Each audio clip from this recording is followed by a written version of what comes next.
Este é o título de um poema recebido pelas mãos abençoadas do Chico Xavier, de autoria do Casimiro Cunha, poeta.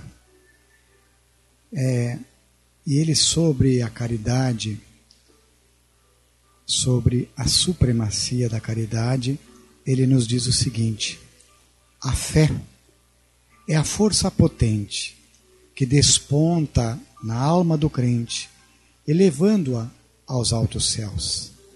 Ela é chama abrasadora, reluzente, redentora, que nos eleva até Deus.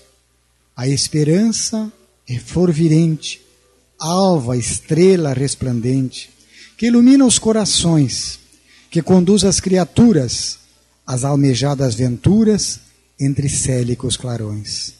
A caridade é o amor, é o sol que nosso Senhor faz raiar claro e fecundo, alegrando nesta vida a existência dolorida dos que sofrem neste mundo. A fé é um clarão divino, refulgente e peregrino, que irrompe trazendo a luz. A caridade é a expressão da personificação do Mestre amado Jesus.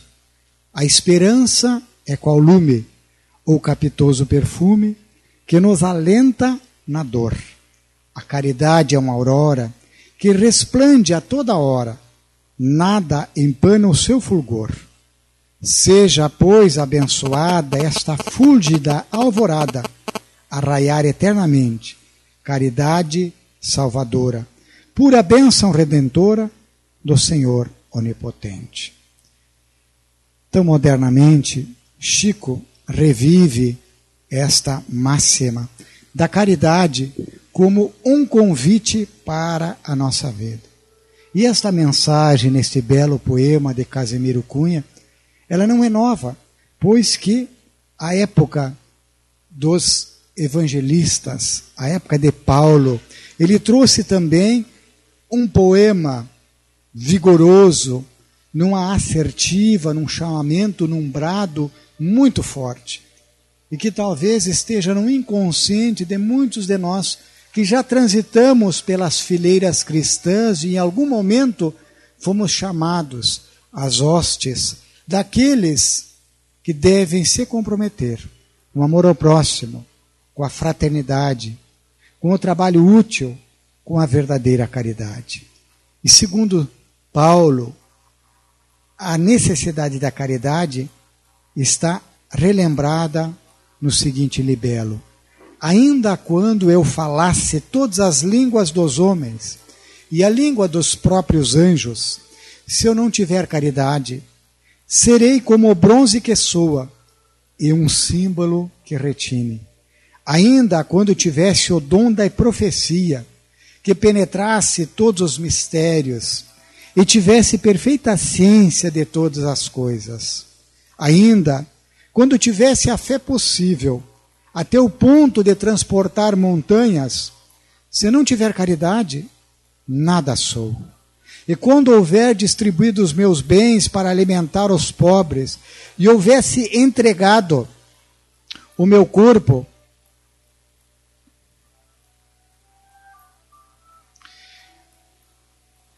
para ser queimado, se não tivesse caridade, tudo isso de nada me serviria. A caridade, ela é paciente, ela é branda e benfazeja. A caridade não é invejosa, não é temerária, nem precipitada, não se enche de orgulho, não é desdenhosa, não cuida de seus interesses, não se agasta, nem se azeda com coisa nenhuma.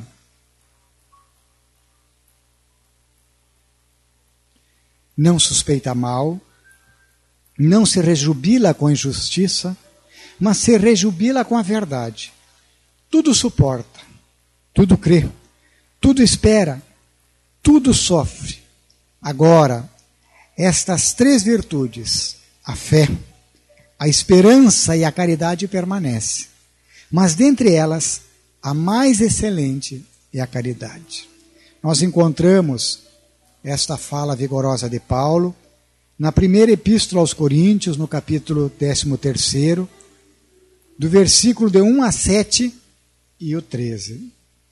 É importante nós entendermos que Paulo compreendeu esta grande verdade quando ele afirma: mesmo que eu tivesse a língua dos anjos, quando tivesse o dom da profecia, das mediunidades, quando penetrasse todos os mistérios, quando tivesse toda a fé possível até o ponto de transportar montanhas, se eu não tiver a caridade, nada serei. E enfatiza ele que dentre 3 virtudes principais, a fé, a esperança e a caridade, a mais excelente é a caridade. Ele coloca assim, sem nenhum equívoco, sem sombra de dúvida, a caridade até acima da fé. Percebamos. É que a caridade, ela está ao alcance de qualquer pessoa, de toda a gente, tanto daquele ignorante, quanto do sábio, do rico, como do pobre. E ele independe de qualquer crença particular, seja católico, espírita, evangélico, islâmico, budista, independe. Né? Ela faz mais. Ela define a verdadeira caridade, como é que Paulo entendia que a caridade deveria ser colocada. Tá? Ela mostra a caridade não só como a beneficência, mas também como um conjunto de todas as virtudes do coração, de todas as qualidades daquele que é bom, daquele que é benevolente para com o próximo. Né? Nós verificamos em O Livro dos Espíritos, na questão 893, quando Kardec volta novamente a esse assunto e indaga aos benfeitores da codificação qual é a mais meritória de todas as virtudes. E a resposta é que é a caridade desinteressada. Vejam só, a caridade com um adjetivo para dizer aquela caridade que tu faz sem nenhum segunda intenção, sem nenhum objetivo de ter uma troca ou de conquistar qualquer sinal ou posição de distinção pela tua caridade. Mas o que é que nós podemos entender como a caridade segundo a doutrina espírita, já que ela é para nós um convite para a vida, é uma lei da vida, e é fundamental que o cristão, que o espírita, procure incorporar os seus atos no dia a dia, a caridade. Para facilitar a nossa compreensão, nós podemos dizer que ela pode ser dividida em duas grandes tipos de caridade. A caridade material e a caridade moral. Tá? A caridade material, ela vai compreender aquilo que tem uma manifestação no mundo físico, devendo ser exercida com desprendimento e amor, sem humilhar quem recebe. E o amor se manifesta na maneira como a gente dá, não incluindo os que doam algo apenas para se verem livres de quem pede ou para aliviar a consciência, mas sim uma atitude realizada com real vontade de ajudar. Já esse desinteresse dessa caridade desinteressada consiste em a gente não esperar nenhum tipo de reconhecimento, nenhum tipo de gratidão ou retorno de qualquer espécie pela ação que a gente já realizou. Consoante aquela frase conhecida de todos, que Jesus também nos disse, que a mão esquerda não saiba o que a mão direita faz. É tão próximo, quer dizer, quase que no nosso próprio ambiente íntimo, que a gente faça sem que isto tenha qualquer mérito ou qualquer objetivo de ganhos secundários. Assim a gente pode dar muito ou pode doar pouco, mas pode doar com muito ou com pouco amor. E o mais importante é que dentro das condições que a gente tem, a gente dê sempre com muito amor e desinteressadamente, sem com que aquele nosso ato ele tenha que ser visualizado, visto, divulgado ou valorizado por quem quer que seja. Então, quando a gente socorre alguém necessitado financeiramente, de um alimento, de um agasalho, quando a gente dá uma carona para alguém, quando a gente alberga alguém, quando a gente ajuda de alguma forma material a alguém, nós estamos realizando a caridade material. E é um convite para a vida. Há tantos que sofrem, há tantas aflições, e não há ninguém que em algum momento não possa, inclusive, dar um pouco daquilo que tem, mas sempre com muito amor. Não nos esqueçamos do óbolo da viúva, que num determinado momento chega ao templo e faz uma oferenda de uma pequena moedinha, e que diferente de um outro poderoso, que chega e faz um alarde e deposita uma grande soma, achando que ele estava sendo mais caridoso do que os outros, pela quantidade que estava dando. E Jesus chama a atenção dos apóstolos, dizendo que na balança divina aquela mulher estava dando muito mais. Significativamente, aquilo para ela era um tesouro, era às vezes condição essencial, estava dando daquilo que lhe faltaria. Ao passo que para o poderoso era o seu excesso, eram as suas gorduras, era algo que em hipótese alguma lhe faria algum tipo de falta. E ele ainda utilizava aquilo para granjear algum tipo de consideração dos seus pares e, erroneamente, ignorantemente, de Deus, porque estava dando uma grande soma na visão dele. Esta é a caridade material. Mas a doutrina espírita nos lembra que mais, talvez, desafiador e talvez até mais meritório em muitas situações é a caridade moral. Esta que está sempre à disposição de qualquer um, mesmo aquele que naquele momento não tem nada para doar. Não tem uma códea de pão, não tem uma moedinha que seja. A caridade moral, como a entendia Jesus, e Kardec pergunta isso, ela é elucidada na questão 886 do Livro dos Espíritos. E a resposta, ela é muito direta, muito objetiva, muito inteligente. Benevolência para com todos, quer dizer, boa vontade para fazer uma ação de trabalho para com todos.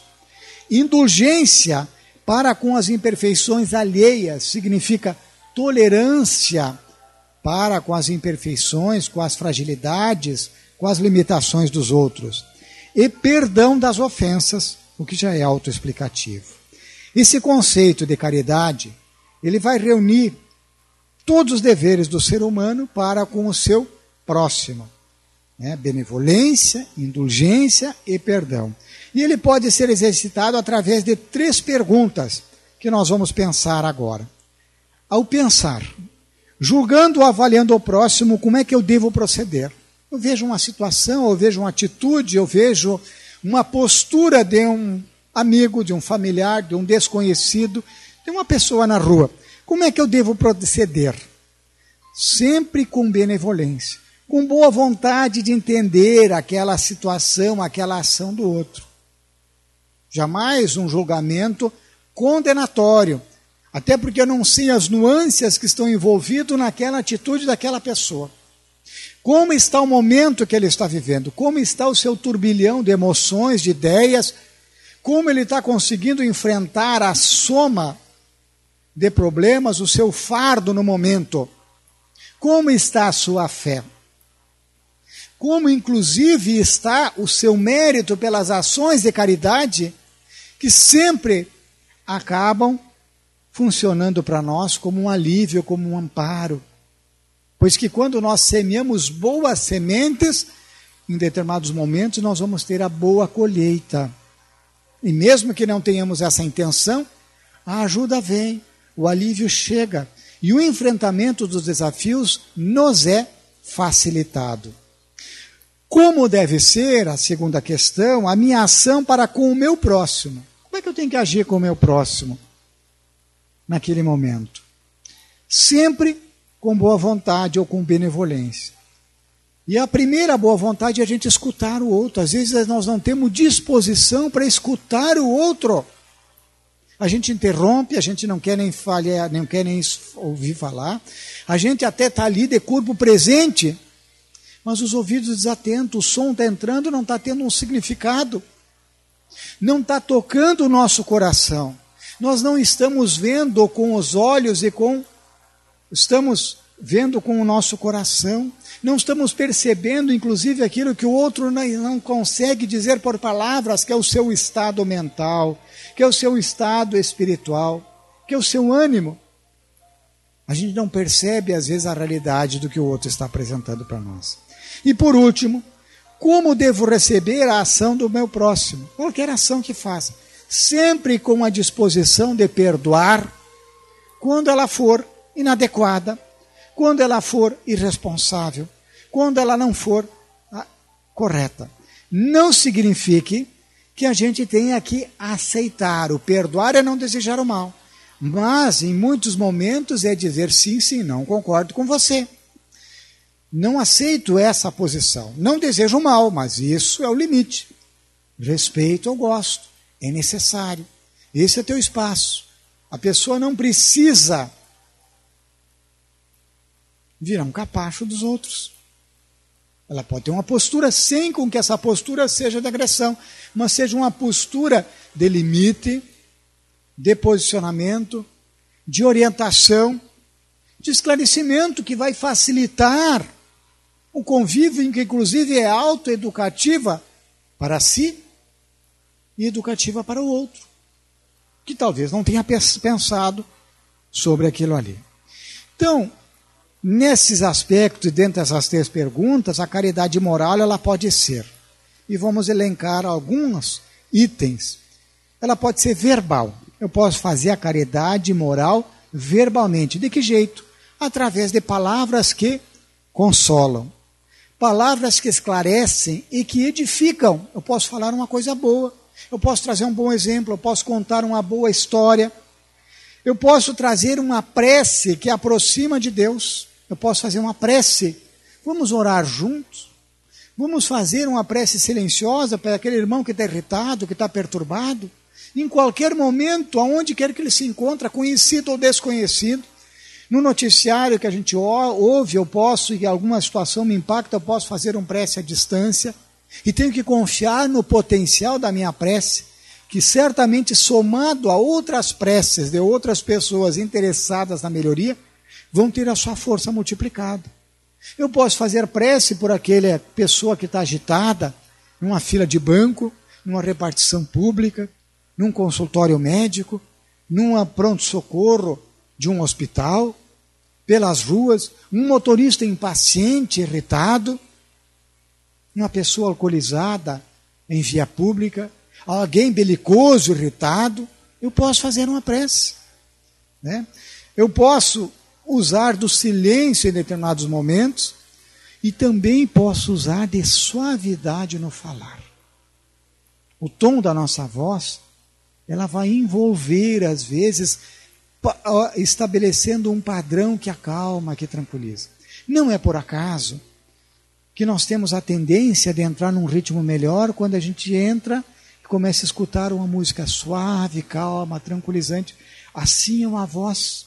Quando a gente fala com um bebê que é acalmar, a gente adocica a nossa voz, a gente tranquiliza, a gente fala palavras adequadas, palavras carinhosas e num tom adequado. Não é por acaso. Eu posso ter a caridade moral através das nossas ondas mentais e a caridade moral mental, aonde essas ondas vão levar o perdão para aqueles que nos causaram algum prejuízo, eu posso fazer esta prece mental à distância, eu posso envolver e irradiar ondas de amor em favor do encarnado ou daqueles que já desencarnaram. É muito comum as pessoas chegarem na casa espírita em busca de um momento de atender para alguém que está longe, alguém que está tendo dificuldade, um desencarnado, e pedir que seja feita uma oração, que você coloque o nome em caderno. Algumas casas, ainda por um atavismo doutrinário, não conseguiram se libertar do caderninho das radiações, e tem um grande público lá. E isso faz parte daquela ideia que nós trouxemos durante séculos de mandar rezar uma missa, de pagar para que alguém interceda conosco. E não há essa necessidade. Eu não preciso de intermediário. Eu mesmo posso fazer, em qualquer momento, na rua, em casa, no meu evangelho, no lar. Agora, eu venho na casa espírita e eu posso fazer um momento de prece para aquele meu familiar que desencarnou. Eu posso fazer uma prece para aquele filho que está fugindo à orientação doméstica e está nos causando algumas preocupações. Aquela filha que enfrenta momentos desafiadores dos arroubos juvenis. Aquele que está longe. Qualquer pessoa. Aquele que está indo bem, mas que eu quero que ele receba mais forças para concretizar os seus sonhos e para realmente dar passos largos, longos e seguros. Eu posso. Eu posso ter a caridade gestual, que eu posso ter o afago fraternal.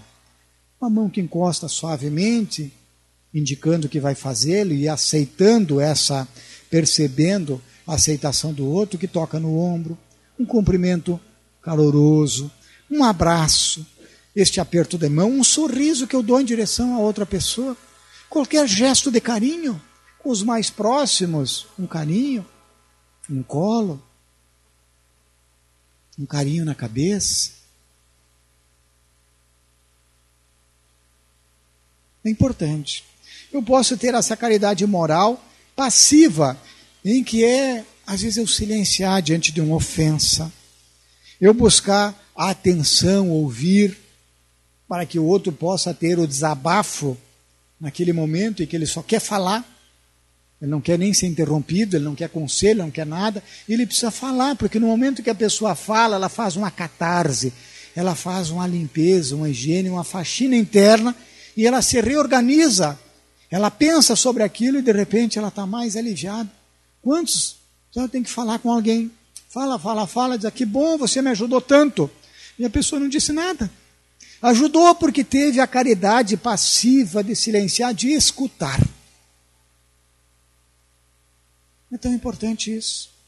No atendimento fraterno, muitas vezes, a maior função é a gente escutar. Não é orientar. Talvez lembrar de alguma mensagem do Jesus, alguma orientação da doutrina espírita. Mas jamais se toma decisão ou se indica determinados caminhos para as pessoas. Nós temos também a caridade moral, que é feita via mediúnica. Ainda que eu tenha a linguagem dos anjos, o dom da profecia, que é o amparo a encarnados e desencarnados através da faculdade mediúnica. E isso na casa espírita, através dos médiuns, através do seu grupo de trabalhadores, é exercitado. Então lembremos-nos de que sempre há condições e oportunidades para o exercício da caridade. Pois não há quem não possa doar algo, quem não possa dedicar a atenção a um irmão, a vibrar positivamente por alguém. Cada indivíduo, porém, ele deve procurar e encontrar meios de realizar esse bem, essa benevolência, de acordo com a sua evolução espiritual.